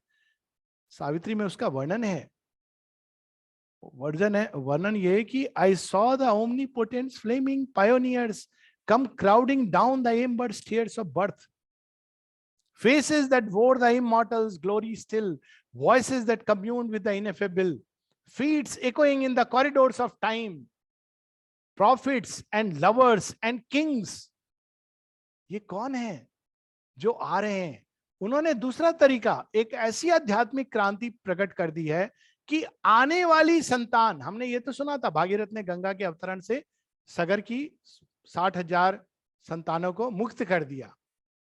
अब ये कौन सी महागंगा है जिसके अवतरण से ना केवल मुक्ति हो रही, रूपांतरित हो रही, द चिल्ड्रन ऑफ टुमारो, जो स्वतः ही, और मैं तो मिलता हूं कई 10 साल के बच्चे, 9 साल, 8 साल, 5 साल के बच्चे, एडोलेसेंट्स, किस तरह से वो खुले हैं, क्योंकि उन्होंने सिंपल तरीका, ये किताब पढ़ेंगे, प्रयास करेंगे, बदलेंगे, मैं इनको अंदर से बदल देता हूं। This is the revolution. लेकिन जब वो आएंगे नए बच्चे, संसार भी बदला बदला होना चाहिए, नहीं तो बड़ी प्रॉब्लम होगी। स्ट्रेंजर होंगे, ऑलरेडी जो नए बच्चे आए उनको समस्या होती है, सबसे पहले पेरेंट्स के साथ होती है, फिर समाज के साथ, शिक्षकों के साथ भी होती है, फिर समाज के साथ होती है। अधिकांश अनफॉर्चुनेटली तोड़ मरोड़ के चिड़िया को सोने के पिंजड़े में बंद कर देते हैं, जो मुक्त गगन में उड़ने के लिए बनी थी, या सिंह को तू अपने इसमें रह, वहां तुझे मीट दे दिया जाएगा, तू खुश रहे, क्या जरूरत है तुझे जंगल में जाने की। लेकिन एक ऐसी क्रांति है जो 2 प्रकार से कार्य कर रही है, एक व्यक्तिगत और एक समष्टिगत। वहां पर श्री अरविंद एक नए अद्भुत विजन की बात करते हैं जो अब तक नहीं किया गया है। राष्ट्र की बात श्री कृष्ण करते हैं और हिंट देते हैं सारे संसार को एक सूत्र। लेकिन अब समय बदल गया, अलग अलग राष्ट्र आ गए हैं, उनकी अपनी नियति है, उनके अपने तौर तरीके हैं, कल्चर हैं। इसके बाद अब ह्यूमन यूनिटी की बात करना, ये जितने भी धर्म वो कैसे विकृत हुए हैं, उसके आगे आकर के एक religion of, a spiritual religion of Mankind, इसकी बात करना, ये सब कुछ वो ना केवल करते हैं ऑरोविल को प्रकट करना, ह्यूमन कलेक्टिविटी, किस कम्यून को बनाना, क्योंकि भविष्य जो है संसार का वो कम्यून्स हैं।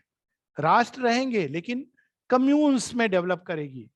ये कम्यून्स बड़े जरूरी। कम्यून्स में क्या होता है कि एक प्रकार से कुछ लोग इकट्ठे होते हैं जो बढ़ना चाहते हैं एक तरह से, जैसे आश्रम इज ए कम्यून, इसमें सब अलग अलग जगह से आए हैं, लेकिन जो कॉमन फैक्टर ये है कि हम श्री अरविंद के योग के द्वारा अपने आगे को प्रगति चाहते हैं। तो इस तरह के जो कम्यून्स हैं, ये भविष्य हैं, इनको श्री अरविंद बनाते हैं। तो एक व्यक्तिगत लेवल पर उन्होंने जो त्रिविध रूपांतरण की बात की है, सॉरी समय नहीं है इसलिए इसको नहीं जा सकेंगे, लेकिन मूल रूप से व्यक्ति के अंदर उसकी चैत्य सत्ता को निकालना, इसकी बात आज तक केवल हिंट दिए गए हैं। श्वेताश्वतर में हिंट है, कठोपनिषद में हिंट है, but nothing more than hint. हम लोग सब जानते हैं देह के अंदर देही है, सोल है, लेकिन वो कैसी है, किसने देखी? भारतवर्ष में भी उस सोल को भूत, आत्मा, भूत प्रेत इससे समझते हैं, लेकिन वो सोल क्या है उसको पाया जा सकता है, एक हुआ जा सकता है। और ना केवल ये, माताजी श्री अरविंद कहते हैं this is the easiest thing to do.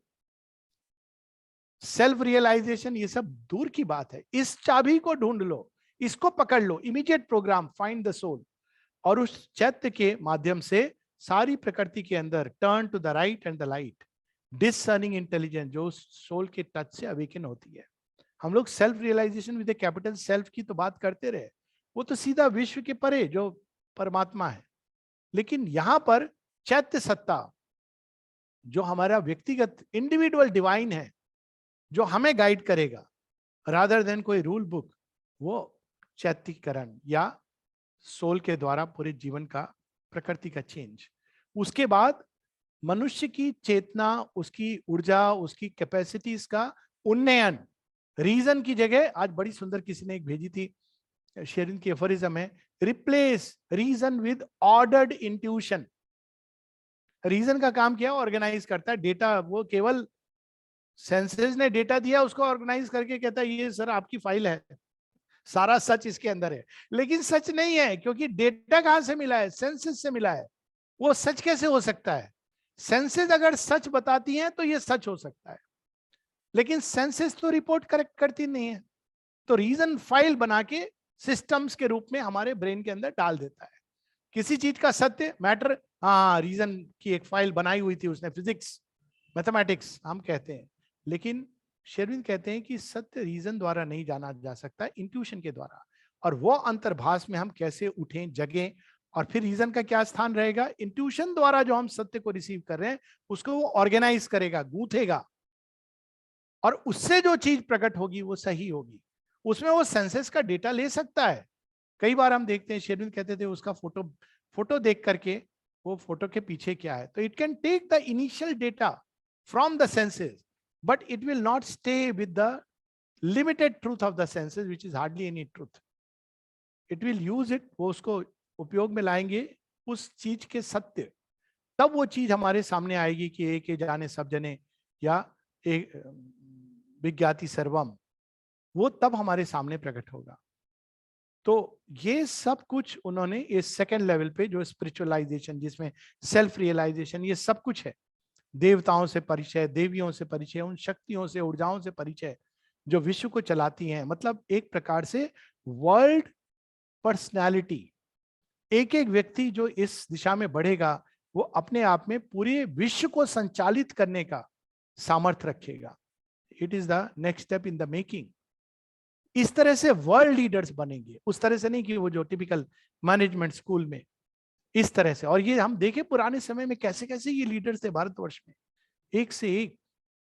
तो ये स्पिरिचुअलाइजेशन ऑफ मैनकाइंड। उसके आगे वहां भी रुकते नहीं है, क्योंकि स्पिरिचुअलाइजेशन का प्रयास हुआ था, वैदिक ऋषि नई नई विधाएं उनके अंदर डेवलप हुई थी, लेकिन वो कोलैप्स करती हैं क्योंकि जड़ तत्व का आधार स्ट्रांग नहीं है। तो वापस ग्रेविटी की फोर्स को नहीं समझना मतलब फिजिक्स में यूनिफाइड फील्ड नहीं आना। ग्रेविटी की फोर्स क्या है, that is the ultimate challenge, क्योंकि मैटर के अंदर बाकी सब हैं, electromagnetic, weak, positive forces of attraction, repulsion, where is gravity coming from. तो वो ग्रेविटी की फोर्स को समझना, उसका समन्वय करना। तो ये जब तक ये जड़ तत्व रूपांतरित नहीं होता तब तक ये सारा जो उत्कृष्ट सिविलाइजेशन होगा, ट्रॉय का था, मायन सिविलाइजेशन था, एंशिएंट इंडिया में था, वो ध्वस्त होगा। तो श्री अरविंद चाहते कि नहीं, I want a perfect building, कभी प्रलय ना हो, कांस्टेंट प्रोग्रेशन हो। तो वो सुप्रामेंटल रूपांतरण है। ये आध्यात्मिक क्रांति का भी अल्टीमेट रूप है। आध्यात्मिक क्रांतियां हुई हैं, इस तरह की हुई हैं जिन्होंने सोशल रिफॉर्म का रूप लिया, जिन्होंने कहा कि कास्ट सिस्टम नहीं है, सब लोग एक हैं, गरीब। ये वास्तव में देखा जाए तो इट्स नॉट स्पिरिचुअल रिवॉल्यूशन, पर यह है कि स्पिरिचुअलिटी के आधार पर कि सब लोग एक हैं। वो भजन है ना, बड़ा सुंदर सुंदर भजन है, वो वैष्णव जन ते सो कहिए पीड़ पर आई जाने रे, बड़ा सुंदर भजन है। लेकिन पीड़ पराई जानना और उसका बाहर से शमन करना काफी नहीं है, पीड़ा के मूल में जाकर उसका निराकरण करना, ये रियल शमन है। तो ये सारी अल्टीमेट सॉल्यूशन, और इस सब के लिए मनुष्य के जीवन को एक बहुत क्रांतिकारी परिवर्तन लाना है। माता जी श्री अरविंद ने पूरा मार्ग बताया है, उल्लेख किया है, और यहाँ तक कहा है कि हमको जो भविष्य है उसको अपने अंदर केवल अंश रूप में नहीं, पूरी तरह स्वीकार करके आत्मसात करना है। स्पष्ट कहते हैं श्री, ये ऐसा नहीं चलेगा कि थोड़ा सा ये थोड़ा सा ये, दो पाटन के बीच में साबुत बचाना, कोई दो नाव में पांव रखना डेंजरस है। यहाँ दो नाव से कोई दो विचारधाराओं की बात, एक पूरा पास्ट है जो ईगो डिजायर, उसमें मॉडिफिकेशन, सात्विकता, रिलीजन, गॉड, वहां पे इस पर आधारित है। उस पर माता जी ने रानी रासमणी फिल्म देख के कमेंट भी किया है।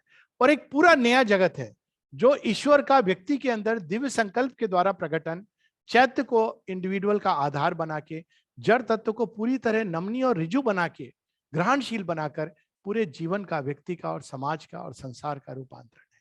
मनुष्य को इन दो धाराओं में चुनाव करना है, और उसके चुनाव पर ही उसका व्यक्तिगत भविष्य निर्भर करेगा। संसार का भविष्य तो नियंता ने स्वयं आके नियत कर दिया है, निर्धारित कर दिया है। Spiritual transformation is now inevitable. वैसे भी वो इनएविटेबल था, क्योंकि जो अंदर छिपा है वो तो प्रकट होगा आज नहीं तो कल, लेकिन अब उन्होंने उसको निर्णायक मोड़ दे दिया है। हम लोगों का बस इतना सा काम है। माता जी कहती हैं कि the permanent solution lies in spiritualisation of the race. और माँ कहती है मैं तुमसे केवल एक चीज मांगती हूँ और कुछ नहीं। तुम्हारे हृदय में अगर सिंसियर यस है, सिंसियर वर्ड इंपॉर्टेंट है, सिंसियर यस है, सत्य निष्ठा से तुम कहते हो हाँ, बाकी सब मैं देख लूंगी। तो ये एक अद्भुत क्रांति के हम लोग दहलीज पे खड़े हैं और अब संसार को ये दो भागों में बांटा जा रहा है। एक जो पुराने जगत से चिपका हुआ है, आज नहीं तो कल उसका विनाश होना है, माता जी की भविष्यवाणी है, मैं कोई व्यक्तिगत वो नहीं कर रहा हूं। और दूसरा वह जगत जो जन्म ले चुका है, स्ट्रांग होता जा रहा है, और ऐसे लोग हैं जो अधिक अधिक उससे जुड़ते चले जा रहे हैं, और वो अंत में अभ्युत्थानम अधर्मस्य तदात्मान सृजाम्यहम्, ये उनके साथ जीवन में घटित होगा। अभी यहीं रुकेंगे क्योंकि एक सीमाहीन संवाद है। नमस्ते, जय मां, वंदे मातरम। बहुत बहुत धन्यवाद डॉक्टर आलोक पांडे जी, हमारे प्रिय आलोक भैया। बिल्कुल श्री अरविंद त्रिविध क्रांति अपनी इस वार्ता में यो कहिए उन्होंने गागर में सागर भर दिया है, और कोई ऐसा पक्ष नहीं छोड़ा कि जिसे इतनी देर के अंदर, कुछ मिनटों के अंदर उन्होंने समाहित ना कर दिया हो। उन्होंने बात की कि गंगा को तो हम भर सकते हैं पात्र के अंदर, कह सकते हैं कि गंगा हमारे पात्र में है, आकाश गंगा को कैसे भरो। तो वो तो आकाश गंगा है, और सचमुच उसको इतने कम समय के अंदर इतना अद्भुत संवाद हमको सुनने को मिला। और एक ऐसी दृष्टि जहाँ पहले समग्रता पे ध्यान नहीं दिया गया, समग्र रूप से वो त्रिविध क्रांति क्या है, सामाजिक मूल्यों की क्रांति, चाहे राष्ट्रवाद हो, जैसा कि उन्होंने कहा माननीय आलोक भैया ने कि नेशनलिज्म इन रिलीजन की बात उन्होंने की, स्वराज का आदर्श रखा, आंतरिक स्वराज का आदर्श रखा। तो बहुत महत्वपूर्ण बात कही, नारी शक्ति की बात उन्होंने कही, बौद्धिक क्रांति की बात की, साइंस इन ऑफ कॉन्शियसनेस की उन्होंने बात की, चेतना की बात की, क्रिएटिव कॉन्शियसनेस की श्री अरविंद ने बात की, और एक श्री अरविंद के दर्शन की बात की कि उन्होंने बौद्धिक जगत में जो अपना दर्शन तत्व प्रस्तुत किया, जिसमें उच्चतम आध्यात्मिक तत्वों को निम्नतम चेतना तत्व से जोड़ा।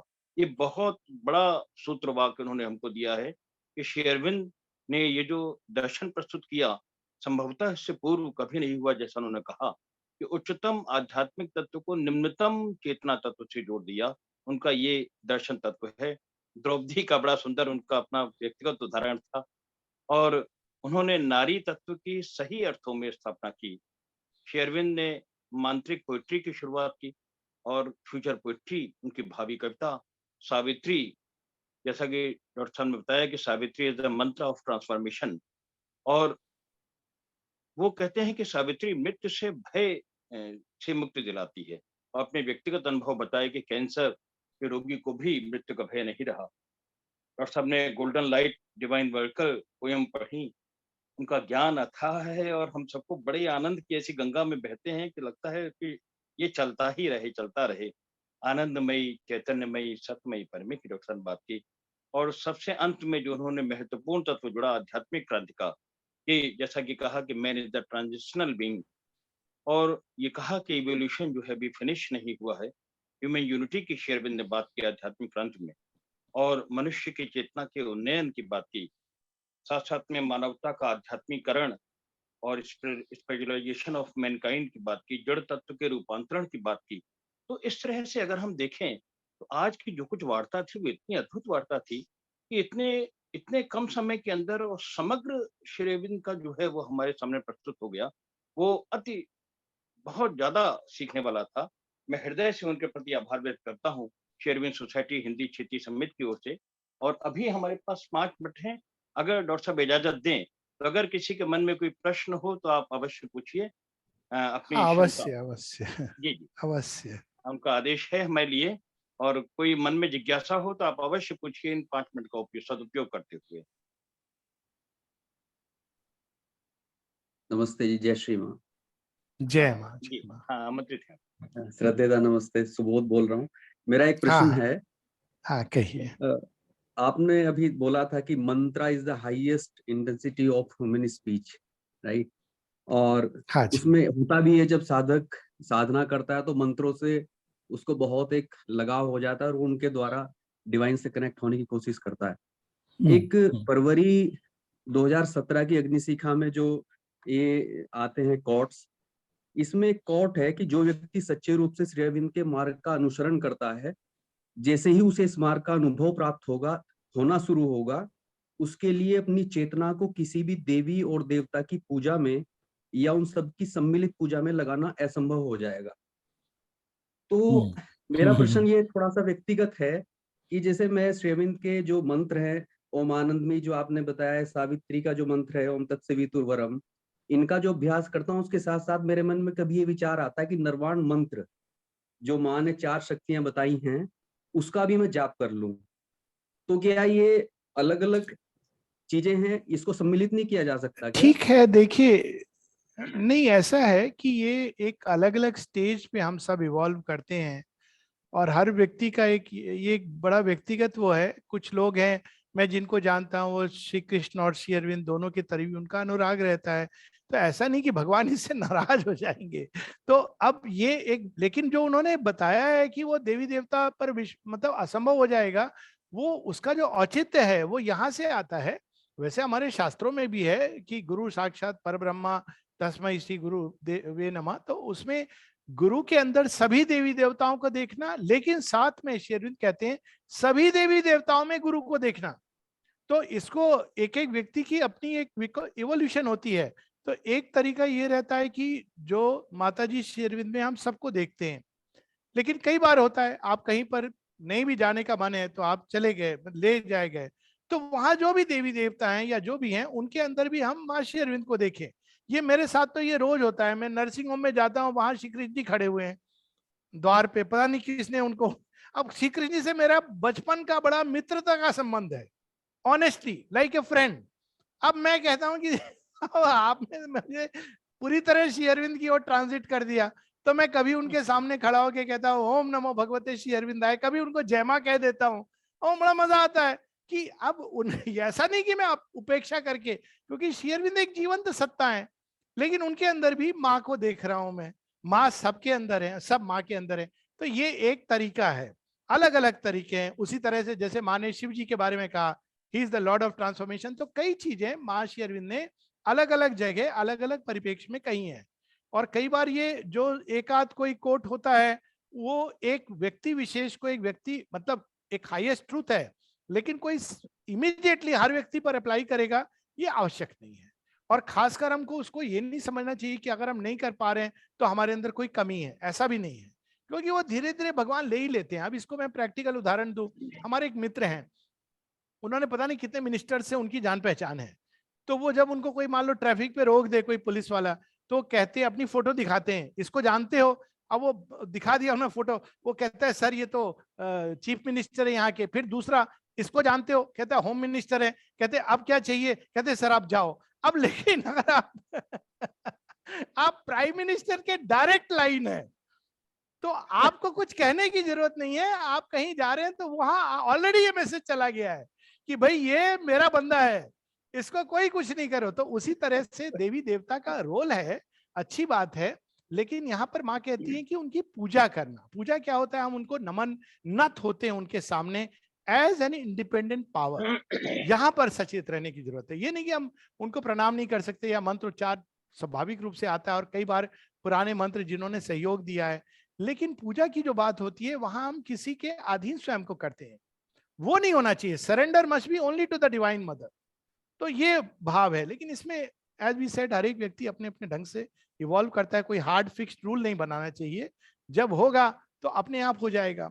और ये बात सभी ने की है। श्री कृष्ण जब आए तो उन्होंने इंद्र की पूजा मना कर दी, गोवर्धन की पूजा स्थापित कर दिया। अब सोचिए उस समय बहुत लोगों को बुरा लगा होगा कि आप ये क्या कर रहे हैं, लेकिन आज कौन इंद्र की पूजा करता है? श्री कृष्ण कृष्ण है। तो उसी प्रकार से कई चीजें मां श्री अरविंद ने स्थापित की हैं जो आगत काल में बहुत नेचुरल हो जाएंगी मनुष्य के लिए। तो उस तरह से देखना चाहिए, उसके लिए मन को बहुत कोई उलझन में नहीं डालना चाहिए। धन्यवाद। बहुत रोचक इसका उत्तर दिया डॉक्टर साहब ने। और कोई प्रश्न किसी साधक का, किसी श्रोता का? मतलब एक समस्या मेरी भी रहती है, या लगभग सभी की समस्या होगी, हम लोग जो माँ श्री अरविंद के भक्त हैं, ये सुना है कि स्थानीय देवता के दर्शन करके उनको प्रणाम करना चाहिए। और जब हम किसी भी मंदिर में जाते हैं तो आंखें खुली होती है, तब तक तो वो देवता दिखाई पड़े होते हैं, भगवान दिखाई, और आंखें बंद करके जब प्रणाम करते हैं तो माँ की छवि आ जाती है। बस जब जब आप आंखें खुली में भी देखिए, जी, ये सारे देवी देवता, माँ ने एक जगह लिखा ना, I am the mother of gods. जी, किसी ने माँ से पूछा था कि माँ श्री अरविंद कह रहे हैं कि आपने सृष्टि की रचना की, लेकिन हमारे पुराणों में लिखा है कि ब्रह्मा ने रचना की, तो फिर क्या सत्य है? माँ कहती है श्री अरविंद ने ये भी बताया ना कि ब्रह्मा की रचना मैंने की। और अगर हम अपने ही ग्रंथों में जाएं, देवी भागवत पुराण में जाएं, तो उसमें यही है कि शिव ब्रह्मा विष्णु महेश उनसे निकले हैं। अब यहाँ डिफरेंस ये हो जाता है कि वही डिवाइन मदर जिससे ये सब निकले हैं, आफ्टर ऑल बिना शक्ति के तो संभव ही नहीं है ना कुछ भी। तो वही शक्ति जब मनुष्य रूप धारण करती है एज दी मदर, जिनको आज हम, तो वो बड़ा मजा आ जाता है उसमें, क्योंकि मानव लीला का अपना चार्म और आनंद है। तो यही डिफरेंस है, ये हमारे शास्त्रों में है ये चीज कहीं ना कहीं, कि जब तुम देवी साक्षात तुम्हारे सामने डिवाइन मदर खड़ी हैं, तो वो सारे तो उनसे ही निकले हैं, उनकी संतान हैं। पर फिर भी ये नहीं कि कोई चीज को निषेध किया जा रहा है, पर खुली आंख से भी। अब मैं जाता हूँ गणेश जी के मंदिर में, कभी अंदर नहीं गया हूँ, आपको मैं ऑनेस्टी बता रहा हूँ। ऐसा नहीं मुझे कोई प्रॉब्लम है, गणेश जी को मैं अपना बड़ा अच्छा लगता है, मुझे बड़े बड़े मुझे क्यूट गॉड लगते हैं, स्वीट। तो जब भी मैं उनके मंदिर के सामने से भी गुजरा हूँ, तो एक बड़ा सुंदर आंतरिक संबंध है। मैं कहता हूँ अरे हाय, आप देखो घिरे हुए हो ये सब डिवोटीज से, ये कोई नारियल फोड़ रहा है, और मुझे बड़ा अच्छा लगता है, मानो मुस्कुरा के कह रहे क्या करूं। अब मेरी ये समस्या है, अब ये उनकी समस्या है, लेकिन मैं अंदर जाके बैठ करके ध्यान ये सब नहीं करता, कभी नहीं गया हूँ, लेकिन I always felt a deep connect. हालांकि मुझे पता है कि जमीन भी माँ ने दी थी, वो सब स्टोरी पता है, और वो एक लिविंग सत्ता है, ये भी मुझे मालूम है। लेकिन अब माँ के पास जा रहा हूं तो फिर क्या जरूरत है? पर है, ये सब कुछ सत्य है। पर कभी ऐसा हुआ है कि आप बाहर गए तो कोई ले गया कि ये मंदिर यहाँ का बड़ा विशेष है, तो आप चले गए, तो वहां भी माँ का एक रूप है, तो उस प्रकार से हम देख सकते हैं खुली आंख से और प्रणाम कर सकते हैं। जी। डिवाइन मदर इन फॉर्म, जब मनुष्य के अंदर भी हमको माँ को देखना है, जी, तो देवी देवताओं में भी देख सकते हैं, कोई प्रॉब्लम नहीं। जी। बहुत बहुत धन्यवाद। और कोई प्रश्न? अब हमारा समय हो रहा है। मनोज भैया, आप हैं क्या यहाँ पर? मनोज भैया से मेरा एक प्रश्न है कि आप कहाँ ट्रैवल कर रहे हैं? आपकी यात्रा ऐसे लग रही है कि अनंत की यात्रा। जगन्नाथ के रथ में। प्रणाम प्रणाम। भैया। मुझे तो पूरी वार्ता में सबसे अच्छी बात ये लगती है जब आप बोलते हो चेतना में परिवर्तन आना चाहिए, तो मैं बहुत खुश हो जाता हूँ कि चलो मैं बचा। ये सबको नहीं समझ आ रहा है आपका ये ह्यूमर, कि आपकी धर्म पत्नी का नाम है चेतना, लेकिन मुझे भी स्मरण आता है कि चेतना की बात होती है तो मनोज भाई का स्मरण आता है कि ये कहीं उल्टा ना समझ ले कि चेतना। मैं बड़ा सुखद महसूस करता हूँ कि आपने मुझे स्पेयर कर दिया। फिर आप उसको एक्सप्लेन करते हैं तो फिर मैं गिर जाता हूँ कि अरे ये तो मेरे ही ऊपर बात आ गई। आ रही है बिल्कुल। केवट ने कहा था ना कि मेरी नाव में बिना पांव धोए रख दो, कहीं स्त्री में ना परिवर्तित हो जाए। आपकी समस्या है कि मेरी पत्नी कहीं कुछ और ना बन जाए, चेतना में रूपांतर। नहीं, वो सर्व चेतना जो उनके अंदर भी है, ऑफ कोर्स। ठीक है, तो ठीक है, हम लोग रुकें। बहुत सुंदर भैया ने जो बोला, गागर में सागर वही अप्रोप्रिएट वर्ग है, वो है उसके लिए कमेंट।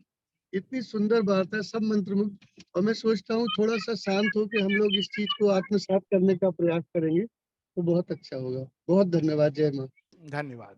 जय माँ। हम सभी हिंदी भाषी क्षेत्र की ओर से अत्यंत कृतज्ञ हैं डॉक्टर आलोक पांडे के। मैं उनके चरणों में अत्यंत कृतज्ञता व्यक्त करता हूँ। और मातृ नमः, मातृ आइए नमः। कार्यक्रम के अंत में हम पुनः मिलकर के ध्यान संगीत पर मातृ ध्यान द्वारा अपनी चेतना का आरोहण। ध्यान संगीत पर मातृ ध्यान द्वारा अपनी चेतना का आरोहण।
बहुत बहुत आभार, सभी को प्रणाम।